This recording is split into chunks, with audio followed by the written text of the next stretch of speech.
علامہ محمود آلوسی شکری بغدادی علیہ رحمہ تفسیر روح المعانی کے اندر لکھتے ہیں اگر یہ خواب میں معاملہ ہوا فمستحال القریش تو قریش نے اس کو محال کیوں جانا.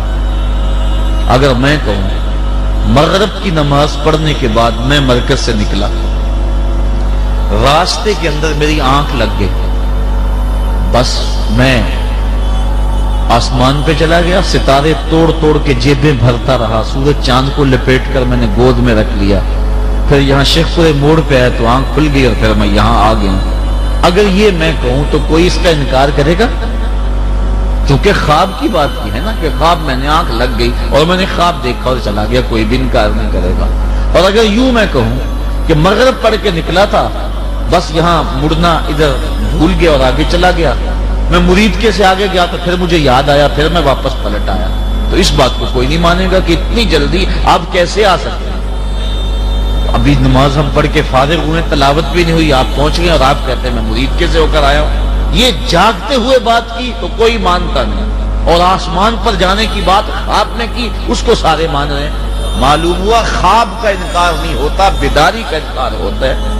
قریش مکہ جو انکار کر رہے تھے, حضور نے عالم بیداری میں جانے کا کہا. بلکہ سب سے پہلے حضور نے جو واقعہ معراج اپنی چچا زاد ہمشیرہ حضرت ام ہانی کو بتایا, جن کے گھر سے معراج کا آغاز ہوا, حضرت ام ہانی کو بتایا.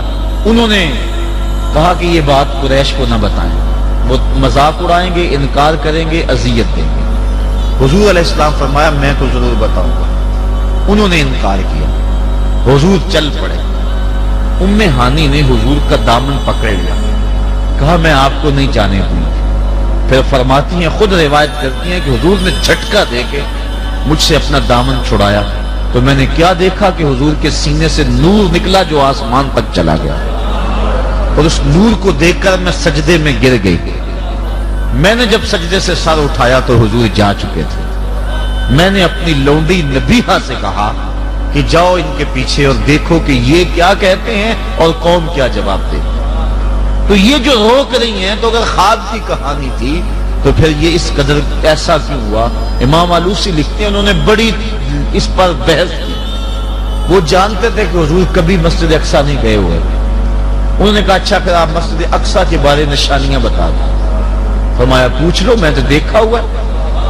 اب ظاہر ہے حضور اس کو سرسری نگاہ سے دیکھ آئے تھے, لیکن انہوں نے وہ تفصیلات پوچھنا شروع کر دی جس نقطۂ نظر سے بندہ دیکھا نہیں کرتا.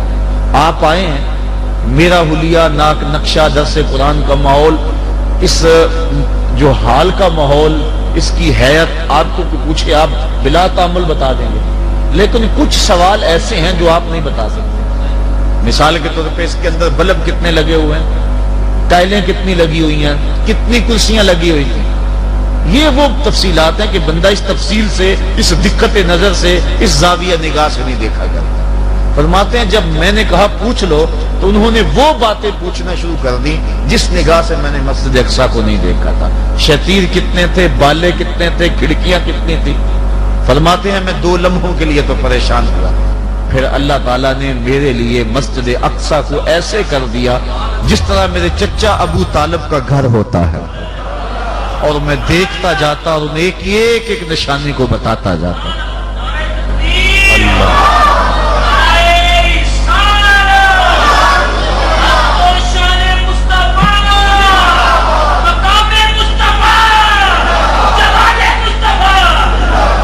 اللہ تو کہا میں دیکھتا جاتا تھا اور بتاتا جاتا تھا. جب ساری تفاصیل رکھ لی ان کے سامنے تو وہ کہنے لگے امن نعت فقد اصابہ, نقشہ بیان کرنے میں تو آپ بڑے ماہر ہیں. چونکہ آپ نے پروگرام بنایا تھا, پہلے کسی ذمہ دار شخص کو بھیج کر ساری تفصیلات منگوائی ہیں, پھر انہیں ازبر کیا ہے, ہم نے پوچھا ہے تو بتا دیا. حضور نے کہا کہ پہلے کہتے تھے کہ اگر بتا دو گے تو ہم مان جائیں گے, بتایا تو یہ بہانہ تلاش لیا, کوئی اور بات پوچھ لو. کہنے لگے ہاں ہمارے کچھ قافلے شام کی طرف گئے ہوئے ہیں, اور آپ ظاہر ہے مسجد اقصی گئے ہیں تو شام کے راستے سے گزر کے گئے ہوں گے. ان قافلوں کے بارے میں اگر آپ خبر دے دیں تو وہ خبر تازہ ہوگی، وہ کسی کو بھیج کر آپ نے منگوائی نہیں ہوگی۔ اخبر عن ایرنا، ہمارے قافلوں کے بارے میں خبر دیں۔ حضور علیہ السلام نے فرمایا اچھا چلو یہ بھی پوچھ لو، تمہارا فلاں قافلہ مجھے مقام روحہ پہ ملا تھا، فلاں قافلہ مقام تنعیم پہ ملا تھا، فلاں قافلے کے قریب سے میرا براق گزرا، ان کا اونٹ بدک گیا، سوار گر گیا، بازو ٹوٹ گیا۔ قافلہ پلٹے تو پوچھ لینا کسی کا بازو ٹوٹا تھا یا نہیں ٹوٹا تھا۔ کہنے لگے یہ تو ایک نشانی ہو گئی۔ پھر ایک ایک تفصیلات بیان فرمایا اور فرمایا فلاں قافلہ تو مکے کے بالکل قریب آ گیا، اور آج شام سورج غروب ہوتے ہی وہ حدود مکہ میں داخل ہو جائے گا۔ اس کی نشانی یہ ہے آگے آگے بورے رنگ کے دو اونٹ چل رہے ہیں جن کے اوپر دھاری دار بوریاں لدی ہوئی۔ انہوں نے کہا یہ تو تلی پہ سرسوں جمانے والی بات ہے، آج ہی شام کو دیکھ لیں گے۔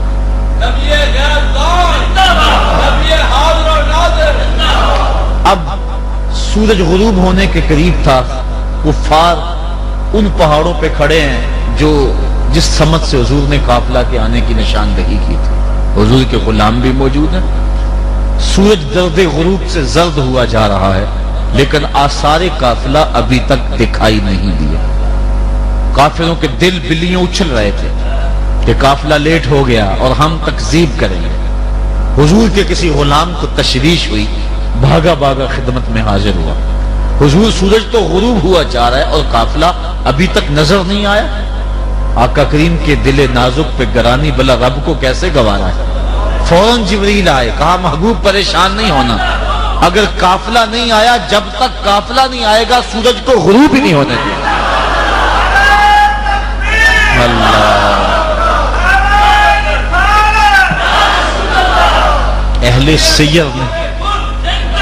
اہل سیر نے اس واقعہ کو اپنی کتب میں بیان کیا کہ جب سورج اپنی آخری کرنیں لپیٹ رہا تھا تو کفار نے شور کیا قد غربت الشمس، وہ دیکھو سورج غروب ہو گیا۔ مسلمانوں نے کہا ذرا نظر ادھر بھی تو اٹھاؤ، قافلہ بھی نظر آنے لگا۔ اور جب قافلہ بالکل قریب آ گیا، جو نشانیاں آقا کریم نے بتائی تھی وہ ساری نشانیاں پائی گئی۔ اب کوئی بات نہ آئی تو کہنے لگے ھذا سحر ابن ابی کبشہ، یہ ابو کبشہ کے بیٹے کا جادو ہے جو سر چڑھ کے بول رہا ہے۔ تو یہ اتنا کچھ ہوا۔ علامہ آلوسی فرماتے ہیں کہ اگر یہ خواب کی کہانی تھی تو یہ اتنا کچھ کیوں ہوا؟ حضور نے خواب میں جانے کی بات نہیں کی تھی، عالم بیداری میں جانے کی بات کی۔ اب کہا جاتا ہے جو منامی یا روحانی اس کو سفر قرار دیتے ہیں، وہ دلائل تو وہ بھی بڑے دیتے ہیں۔ وہ کہتے ہیں اصل بات یہ ہے کہ یہاں زمین سے لے کر 44 میل تک ہوا ہے، یہ سائنسدان بھی کہتے ہیں۔ اس کے بعد پھر خلا ہے۔ اعلی حضرت امام اہل محبت امام اشہ احمد رضا خان فاضل بریلوی رحمت اللہ تعالی علیہ، آپ فرماتے ہیں خلا فی نفس ہی ممکن ہی نہیں ہے۔ سائنسدان کہتے تو ہیں خلا، لیکن خلا ممکن نہیں، یہ ایک الگ موضوع ہے۔ آپ فرماتے ہیں یہ کہتے ہیں ہمارا راکٹ وہاں پرواز کر گیا، چلا گیا، چیزیں تو رد عمل کے طور پہ چلتی، چپوؤں سے پانی کو پیچھے دھکیلا جاتا ہے، رد عمل کے طور پہ کشتی آگے بڑھ جاتی ہے۔ پرندہ پروں سے ہوا کو نیچے کرتا ہے، خود اوپر چلا جاتا ہے۔ ہم اپنے پاؤں سے زمین کو پیچھے دھکیلتے ہیں، خود آگے چلے جاتے ہیں۔ اگر پھسلن ہو تو ہم آگے نہیں جا سکتے، زمین دھکیلیں گے پھر آگے جائیں گے رد عمل کے طور پہ۔ اور وہاں راکٹ چلا گیا، اور اگر وہاں کچھ ہے ہی نہیں تو پھر رد عمل کیسے پیدا ہوا؟ اس لیے خلا فی نفس ہی ممکن ہی نہیں۔ ہاں وہاں ہواؤں کا دباؤ اتنا کم ہے جس کو سائنسدان خلا کہتے ہیں۔ پہلے ہوا کے بعد خلا، اور خلا کے بعد پھر کہتے ہیں قرۂ زمہریر ہے، جہاں سے اولے برستے ہیں اور اتنی ٹھنڈک ہے کہ وہاں جو ہے آزاد شل ہو جائے، بندہ پرواز نہیں کر سکتا۔ اس کے بعد پھر قرۂ نار ہے، اور اتنی حدت ہے کہ وہاں سے فولاد کو بھی گزارا جائے تو وہ بھی نہ گزر پائے۔ پھر اس کے بعد آسمان ہے، اور آسمان کے بارے میں موقف ہے فلسفیوں کا، سائنسدانوں کا، کہ یہ بسیط ہے، اور بسیط کا معنی ہے ما لا جزء لہ، جس کے اجزاء نہ ہوں، لہذا نہ اس میں سوراخ ہو سکے نہ اس میں پھٹن ہو سکے، لہذا اس سے کیسے گزر گئے؟ پہلے 44 میل ہوا میں کیسے پرواز کی، پھر اس کے بعد قرہ خلا میں بغیر آکسیجن کے سلنڈر کے کیسے گئے، پھر قرہ زمہریر میں تو آزاش حل ہو جائیں، پھر قرہ نار میں تو پگھل جائیں، ہڈیاں پگھل جائیں اور لوہا بھی پگھل جائے، کیسے چلے گئے؟ پھر اس کے بعد قرہ نار کے بعد آسمان وسیع تھا، اس سے کیسے پرواز کر گئے؟